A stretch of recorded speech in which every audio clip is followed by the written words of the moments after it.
Hello friends, Heidi here from Rain Country. God is good all the time. And I'm here for another Monday this and that video where I talk about several different topics, giving you updates, whether it be about the garden or projects I have going on, experiments and the like, or maybe answering some questions that have come in the last week. So let's get to the topics of today. We're going to start off with talking about canning lids. And there's a couple of different things I need to approach on this because of some questions and comments that came in.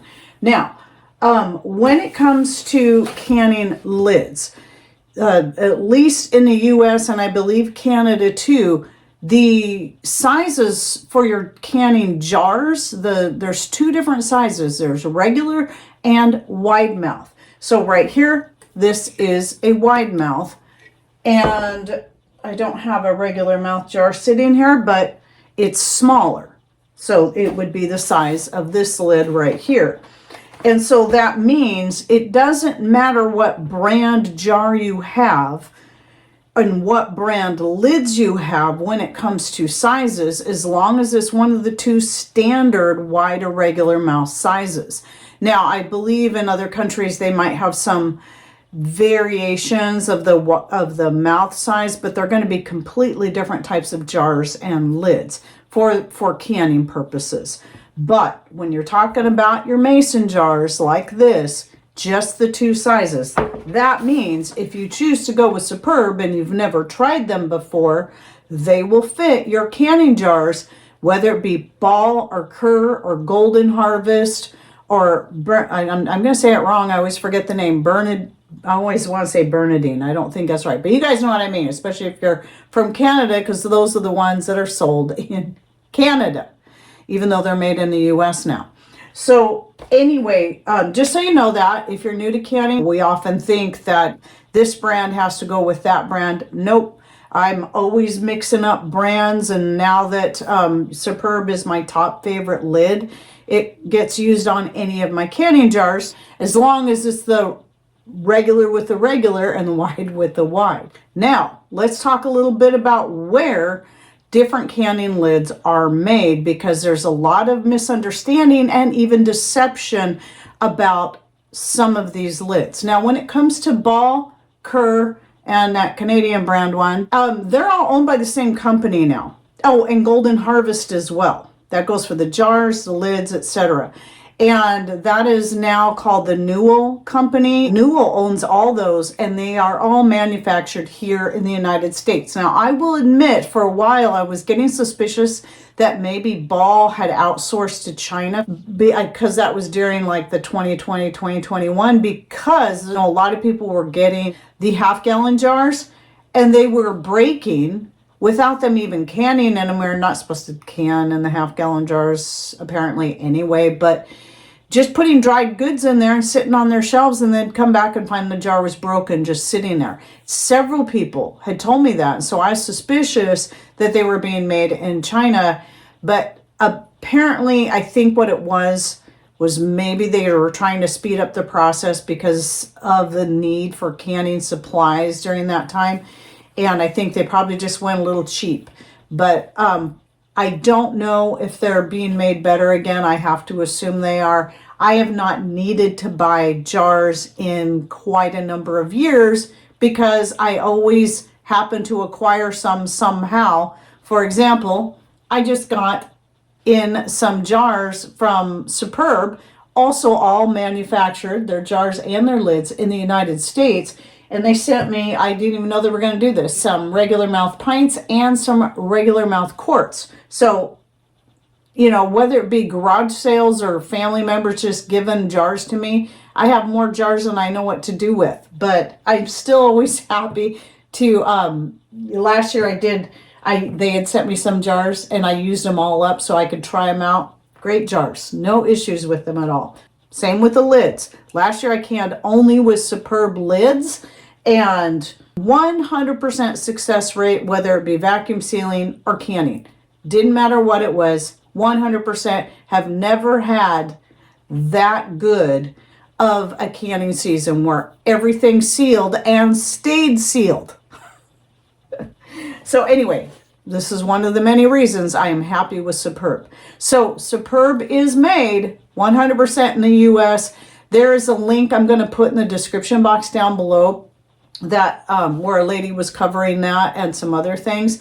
And she included a video of the founders, all family-owned business, and kind of given a brief history of how they got into making these lids. They were already an established family-owned business making metal parts for automobiles and more.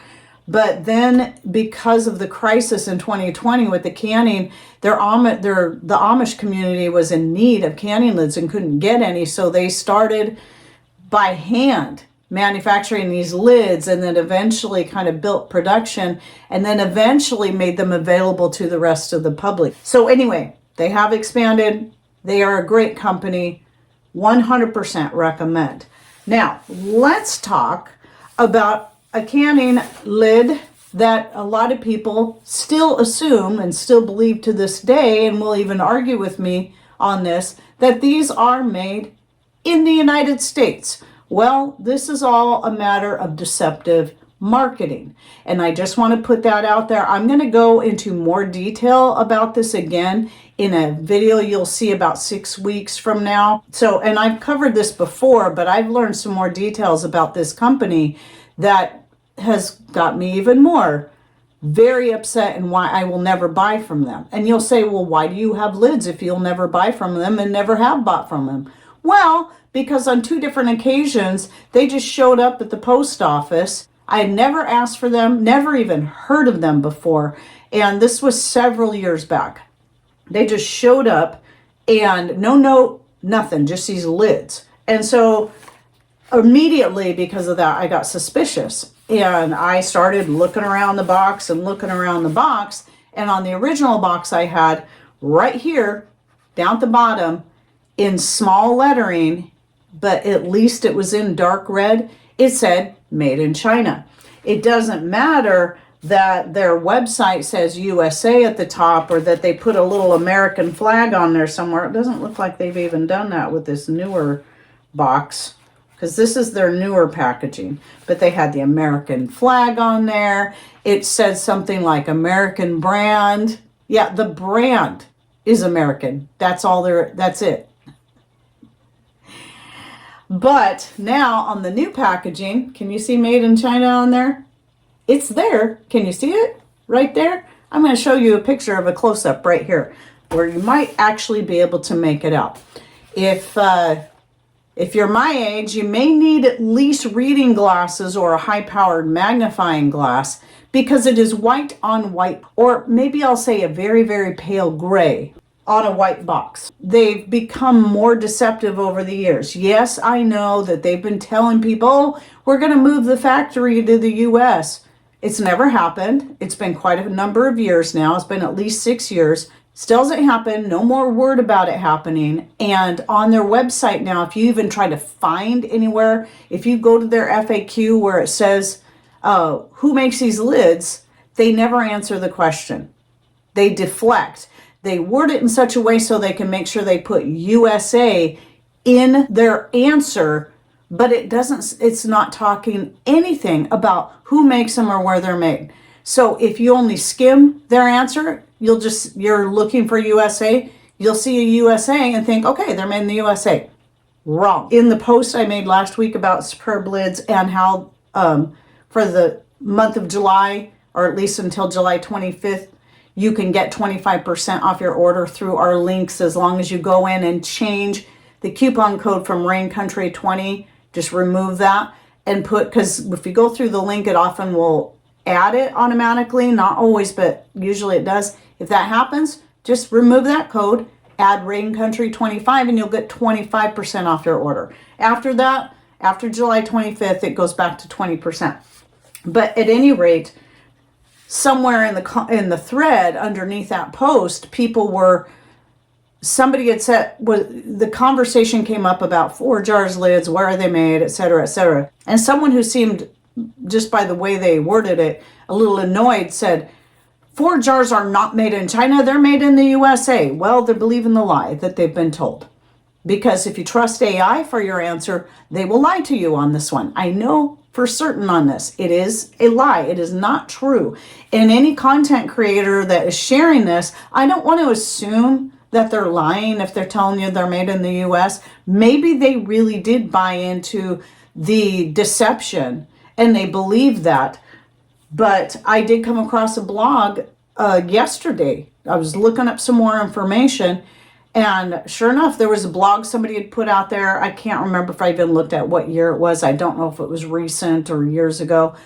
But it said in there, proudly made in the USA, about the 4-jars lids. Absolutely not. They've never been made in the US.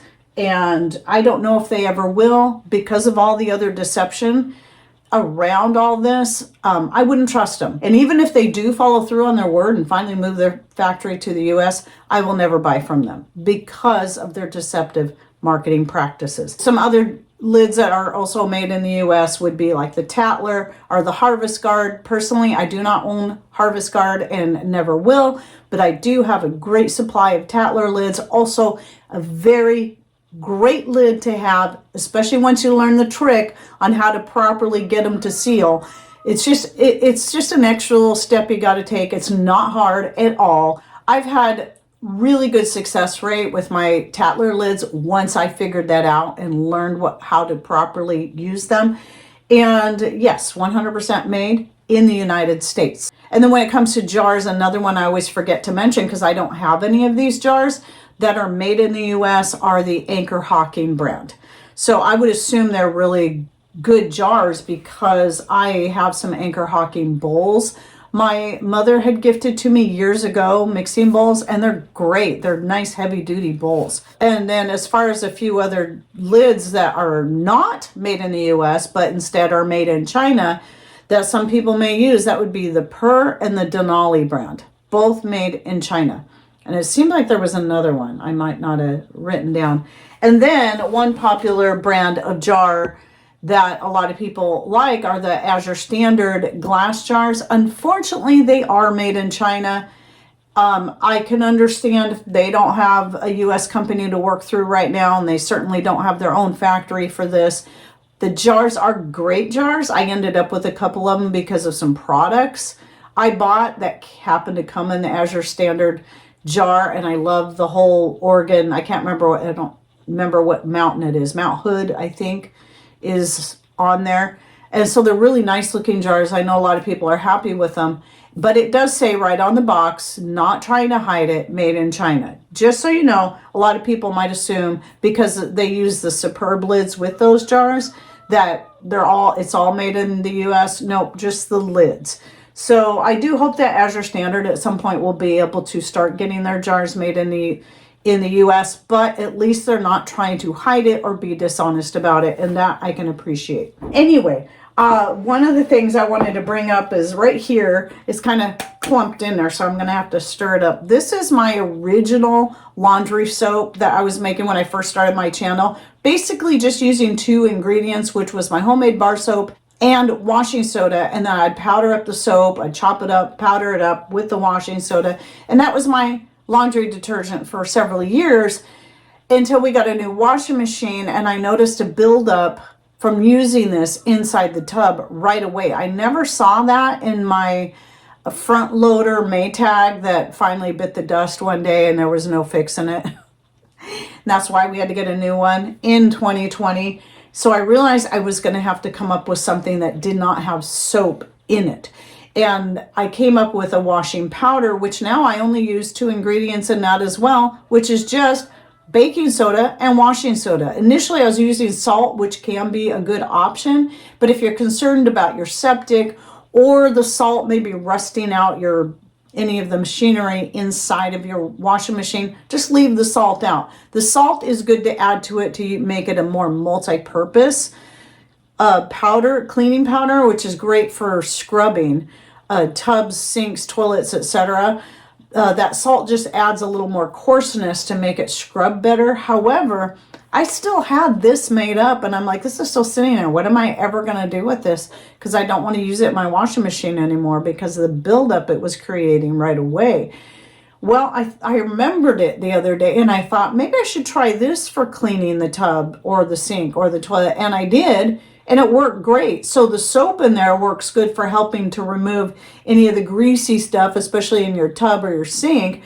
And then you've got the washing soda in there that's also good for cleaning. So if you have any laundry powder that you don't want to use anymore because of the soap in it and you don't want it clogging up your washing machine or whatever, there's some way you can get it used up. And then let's just talk a little bit about what's going on in the garden. I'm still putting up rhubarb. This is my second jar. So if you saw my last week's video of part of the Jarred Up July collaboration, that was my first jar. This is my second jar. I think that's probably all I'll put up. So I got to do a little bit more and I'll have this topped off, and I should have enough with what I put up last year, but we'll see. I might put up more. I don't know. But at this point, still putting that up. And the big one that I'm just so thrilled about is putting up the raspberries. We're getting way more raspberries this year. Some of you may know when I started my channel, we had raspberries, but for some odd reason, all of my raspberries up and died. I have no idea why. And so I was nervous to try some anywhere else because I didn't want to put them back in that same spot because I didn't know what had happened. And so we finally were able to come up with a place in the back where Pat took out all of our pallets where we were storing the firewood along the fence. And we're moving out to the side yard and going to make basically a fence out of that and then stack our firewood there. And then we just made a whole little garden strip all along the fence line, plus another big chunk that comes out at the end of the chicken coop. And we're able to get some raspberry plants from the neighbors that were thinning theirs out. And so we did some of that the year before and then the rest of it last year. And then now we're getting a good amount of raspberries. So I'm so excited because when it comes to putting up a fruit for making jams, pies, turnovers, fruit crisps, and the like, raspberry is our top favorite. The next under that would be blackberries or anything in the blackberry family. So we do have a boysenberry plant too that's doing really good, but it probably won't get fruit until next year. Raspberries plus some of the other herbs I'm still putting up and wanting to top off a few more jars before I'm done with those are the main things. The pumpkins and the zucchini are coming along rather slowly because our weather's still going back and forth from really warm to cold, like cold enough that you feel like you want to build a fire. It's so cold, even though it's July. Yeah, that's actually pretty normal for here. Oh, there was one more thing I wanted to say because somebody made a comment. It was kind of strange. I can't even remember what it was in reference to. It was on an older video on something I was growing, and they were trying to tell me that that plant likes acidic soil, so it needs horse manure. Well, first of all, they were wrong on two accounts. Whatever that plant was, which I can't remember, is actually something that would prefer a sweeter soil. Usually your things that like acidic soil are going to be your potatoes, any kind of berry, and corn. But a lot of your other garden plants and your fruit trees are going to like a sweeter soil. So sometimes people might add lime or whatever. However, let me just clear this up to anyone who's new to gardening. If you're wanting a more acidic soil, what you're looking at is anything that's going to come from a feathered creature. So chicken manure is going to usually be the one that people can easily gather up because they're going to take all the bedding out of there. And then for a sweeter soil, anything that comes from an animal with hair, or I should say a non-meat eating animal with hair. So you're looking at goat, rabbit, horse, and bovine manure. These are all going to be good for the things that need a sweeter soil. So I'm not sure maybe they just typed the wrong thing or if they really were confused. I mean, I know for a while, I was sure that corn liked a sweeter soil. And then I found out because of Danny and Wanda at Deep South Homestead, they like acidic soil. They love that chicken manure. So once I realized that, then whenever I'm cleaning out the chicken coop, all of that bedding goes, or most of it goes into areas where I'm growing berries, corn, and potatoes. So anyway, that's it for my this and that for the week. I hope you enjoyed it. Any thoughts, ideas you'd like to share, please put those in comments down below. Remember, your comments, likes, even your dislikes, and your shares and your hypes all help get us out there. Thanks for watching. Take care and God bless.